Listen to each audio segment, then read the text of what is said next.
혹시 클로드 코드 쓰고 계신 분들 어떻게 쓰고 계세요? 저도 처음엔 그냥 질문하고 답변 받고 복붙하고 그렇게 썼거든요. 근데 단순히 이렇게 사용하시면 클로드 코드를 10%만 활용하고 있는 거예요. 클로드 코드를 직접 만든 사람이 있어요. 보리스 철니, 엔스로픽의 클로드 코드 총책임자. 이 사람이 자기가 실제로 어떻게 쓰는지를 공개했는데요. 보면서 굉장히 공감이 많이 됐습니다. 오늘 그 핵심만 뽑아서 같이 볼게요. 그리고 제가 직접 쓰면서 발견한 팁도 뒤에 추가했어요. 개발자 아니어도 다 이해할 수 있게 쉽게 얘기할 거니까 끝까지 봐주세요. 가장 공감이 됐던 것부터 이야기할게요. 보리스는 클로드 코드를 하나만 쓰지 않아요. 동시에 5개를 씁니다. 화면 창을 1번부터 5번까지 열고 각 창에 클로드 코드 하나씩 켜놔요. 그리고 각각 서로 다른 작업을 동시에 진행하죠. 쉽게 비유하자면요. 혼자 일하는 게 아니라 직원 5명을 동시에 부리는 거예요. 한 명한테 기획서 쓰라고 하고 다른 한 명한테 디자인하라고 하고 또 다른 한 명한테 정리시키고 그러면 서로 뒤엉키지 않아요? 맞아요. 그래서 창마다 독립된 작업 공간을 따로 만들어줘요. 각자 자기 영역에서만 일하도록요. 거기다가 웹브라우저에서도 창을 5개에서 10개를 더 열어요. 아침에 폰으로 시작한 작업을 컴퓨터에서 이어받기도 하고요. 근데 여기서 진짜 중요한 게 있어요. 이렇게 여러 개를 돌리면 어느 클로드가 지금 뭘 하고 있는지 어떻게 알아요? 알림 설정을 해놔요. 클로드가 다음 지시를 기다리는 상태가 되면 알림이 와요. 그러면 그 창으로 가서 다음 지시를 주고 또 다른 창으로 넘어가는 거죠. 사람이 여러 클로드를 오케스트라처럼 지휘하는 거예요. 처리하는 양이 몇 배가 되는 건지 상상이 가시죠? 두 번째는 계획 먼저 세우기인데요. 이게 보리스가 가장 강조한 것 중 하나예요. 보통 어떻게 하세요? 이거 만들어줘 하고 바로 시키잖아요. 보리스는 그렇게 안 해요. 먼저 플랜 모드로 전환해요. 이 모드에서 클로드는 실제로 아무것도 건드리지 않은 채로 전체 상황을 분석하고 어떻게 할지 플랜만 먼저 짜요. 집 짓기 전에 설계도 그리는 것처럼요. 보리스가 한 말이 있어요. 계획에 에너지를 쏟아라. 그래야 클로드가 작업을 한 번에 끝낸다. 좋은 계획이 진짜 중요하다. 막힐 때도 계획 모드를 써요. 하나의 클로드가 계획을 세우면 다른 클로드가 경험 많은 선임처럼 그 계획을 비판적으로 검토하게 해요. 실제로 일하기 전에 문제를 미리 찾는 거죠. 처음엔 귀찮게 느껴지는데 해보면 결과물이 확실히 달라요.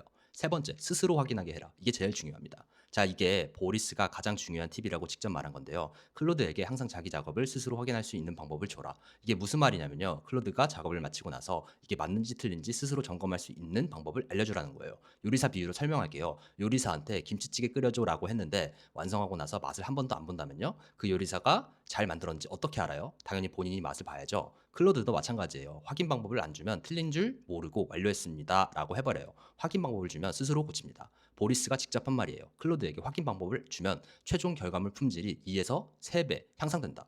어떻게 확인하냐고요? 작업 성격에 따라 달라요. 간단한 건 결과를 직접 실행해 보게 하고 복잡한 건 직접 브라우저 켜서 화면이 제대로 나오는지 확인하게 해요. 보리스 팀은 클로드가 직접 브라우저를 열고 화면을 확인하면서 될 때까지 스스로 반복해서 고치게도 해요. 잠깐만요. 중간에 하나 더. 클로드 코드가 사용하는 모델에도 여러 버전이 있어요. 빠르고 가벼운 버전, 느리지만 더 똑똑한 버전. 보리스는 가장 똑똑한 버전을 최대 성능으로 써요. 느리지 않아요? 맞아요. 근데 보리스가 이렇게 얘기해요. 결국에는 더 빨라요. 왜냐면 덜 고쳐도 되거든요. 싸고 빠른 버전 쓰면서 여러 번 수정하는 것보다 처음부터 똑똑한 버전 한 번 쓰는 게 결국 빨라요. 싸게 여러 번 수리하느냐, 한 번에 제대로 고치느냐의 차이예요. 자, 이어서 가볼게요. 보리스 팀이 하는 것 중에서 가장 인상적인 게 무엇이었냐면요. 클로드 전용 메모장이에요. 프로젝트 폴더에 클로드한테 주는 메모 파일을 하나 만들어요. 거기에 팀 작업 규칙, 방향, 그리고 가장 중요한 게 클로드가 반복해서 틀리는 실수 목록이에요. 클로드가 잘못된 작업을 하면 어떻게 해요? 보통 그냥 다시 시키죠. 근데 보리스는 달라요. 잘못된 게 생기면 클로드한테 이렇게 말해요. 이 메모장 업데이트해서 같은 실수 다시 하지 마. 그러면 클로드가 그 실수를 메모장에 기록하고 다음부턴 그걸 보면서 같은 실수를 하지 않습니다. 보리스는 이걸 봉의 학습이라고 부른다고 해요. 새 직원이 같은 실수를 반복하면 매뉴얼에 추가하는 것처럼요. 시간이 지날수록 클로드가 점점 더 우리 방식에 맞게 움직입니다. 두 개만 더 빠르게 볼게요. 단축 명령어예요. 자주 하는 작업 순서를 명령어 하나로 저장해 두는 거예요. 예를 들면 저장하고 공유하고 검토 요청하기를 한 번에 실행하는 명령어처럼요. 매번 같은 말 반복 안 해도 돼요. 스마트폰 단축어 기능 써보셨어요? 그거랑 똑같은 개념이에요. 그리고 분업시키기. 지시 끝에 여러 명이 나눠서 해줘라고 하면 클로드가 더 많은 처리 능력을 써서 동시에 처리해요. 보리스가 작업물 공유 전에 어떻게 하냐면요. 동시에 세 가지를 확인시켜요. 규칙 맞는지 확인, 작업 이력 파악, 오류 찾기. 사람이 한번 검토하는 동안 이쪽에서는 이미 여러 관점에서 다 확인해 놓는 거예요. 자, 정리할게요. 보리스가 강조한 핵심은 5가지예요. 첫째, 스스로 확인하게 해라. 둘째, 계획을 먼저 세워라. 셋째, 동시에 여러 개를 돌려라. 넷째, 클로드 전용 메모장에 투자해라. 다섯째, 다축 명령어를 써라. 그리고 보리스가 마지막에 한 말이 있어요. 자기 설정이 놀랍도록 기본값 그대로라고 해요. 기본 설정만으로 충분히 잘 된다고. 맞춤 설정은 필요할 때만 하라고. 이 팁들은 여러 사이트에 다 정리가 돼 있어요. 직접 가서 보시면 더 자세한 내용이 있으니까 한번 보세요. 보리스의 팁은 여기까지고요. 저도 쓰면서 발견한 팁들이 있어요. 이 팁들을 공유 드릴게요. 팁 첫 번째, 기억 상실 문제. 대화 내용을 파일로 저장해둬라. 클로드 코드를 새로 시작하면 이전 대화를 완전히 잊어버려요. 마치 매번 처음 만나는 사람처럼요. 그래서 저는 이렇게 해요. 중요한 내용이 있으면 따로 파일로 저장해둬요. 지금까지 한 내용 요약해줘라고 하면 클로드가 알아서 정리해주거든요. 거기에 프로젝트 구조, 지금 어디까지 왔는지, 다음에 뭘 해야 하는지, 그리고 새 세션을 시작할 때 그 파일을 딱 넣어주면요. 클로드가 바로 이전 맥락을 이해하고 이어서 작업해요. 새 직원이 왔는데 인수인계 문서가 있으면 바로 일 시작할 수 있는 것처럼요. 이거 없으면 매번 처음부터 설명해야 되거든요. 한번 만들어두면 시간이 엄청 절약돼요.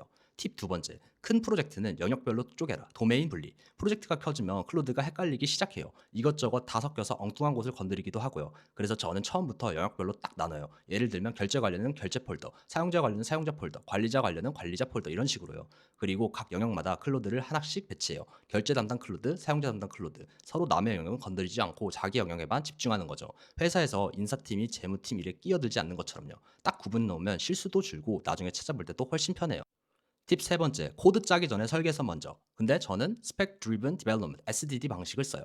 이건 보리스 팁이랑 비슷한데 저는 한 단계 좀 더 나아갔습니다. 코드 짜기 전에 설계서를 먼저 작성해요. 뭘 만들 건지, 어떻게 생겼는지, 어떻게 동작해야 하는지 문서로 정리해 두는 거예요. 집 짓기 전에 설계도 그리는 것처럼요. 설계서가 있으면 클로드한테 이걸 보여주고 이대로 만들어줘라고 하면 돼요. 뭘 만들어줘야 되는지 명확하니까 방향이 흔들리지 않아요. 게다가 이 스펙이 있으면 팀원들끼리 리뷰하기도 굉장히 편하답니다. 반면에 설계 없이 그냥 이런 기능 추가해줘를 계속하면요. 어느 순간 보면 처음 을드랑 완전 다른 게 돼 있어요. 설계서 하나가 수십 번의 수정을 막아줘요. 팁 네 번째, 일 끝나면 띵 완료 알림 설정. 이거 은근히 삶의 질이 달라지는 팁이에요. 클로드가 작업 중일 때 화면 계속 보고 계세요? 저도 처음엔 그랬거든요. 다 됐나? 다 됐나? 하면서요. 근데 클로드 코드에는 작업이 끝나면 소리로 알려주는 설정이 있어요. 이걸 훅으로 설정을 하실 수 있는데 저는 작업을 맡기고 나서 다른 일을 해요. 커피 마시거나 다른 창에서 다른 일을 하거나 그러다 따랑 하고 소리가 나면 가서 결과를 확인해요. 별거 아닌 것 같은데 이게 되게 도움이 많이 됩니다. 화면 붙잡고 기다리는 시간이 없어지니까요. 특히 보리스처럼 여러 클로드를 동시에 돌릴 때 이 알림이 없으면 어떤 클로드가 끊는지 일일이 확인해야 돼요. 팁 다섯 번째, 스킬을 만들어라. 나만의 단축 매뉴얼. 보리스가 단축 명령어 얘기를 했는데 저는 좀 더 나아갔습니다. 자주 하는 작업의 전체 방법을 스킬로 만들어둬요. 예를 들어 유튜브 썸네일 만들기, 영상 편집하기, 스크립트 같은 거요. 스킬 파일에는 그냥 명령어만 있는 게 아니에요. 어떤 순서로 할지, 어떤 기준으로 판단할지, 자주 하는 실수는 뭔지까지 다 적혀 있어요. 그러면 클로드한테 그냥 썸네일 만들어줘라고 하면 클로드가 스킬 파일을 보고 처음부터 끝까지 알아서 다 해요. 처음 만들 때 시간이 좀 걸리는데 한번 만들어두면 계속 써먹어요. 저한테 맞게 점점 발전시킬 수 있고요. 나만의 클로드 사용 설명서를 만드는 거예요. 이것 중에 하나라도 오늘 당장 써볼 수 있는 게 있으면 딱 하나만 골라서 해보세요. 가장 쉬운 건 두 가지예요. 계획 먼저 세우기, 그리고 완료 알림은 크기. 둘 다 설정 몇 번이면 끝이에요. 해보시고 어떤지 댓글로 알려주세요. 진짜로 달라지는지. 그럼 오늘 영상 여기까지고요. 시청해주셔서 감사합니다.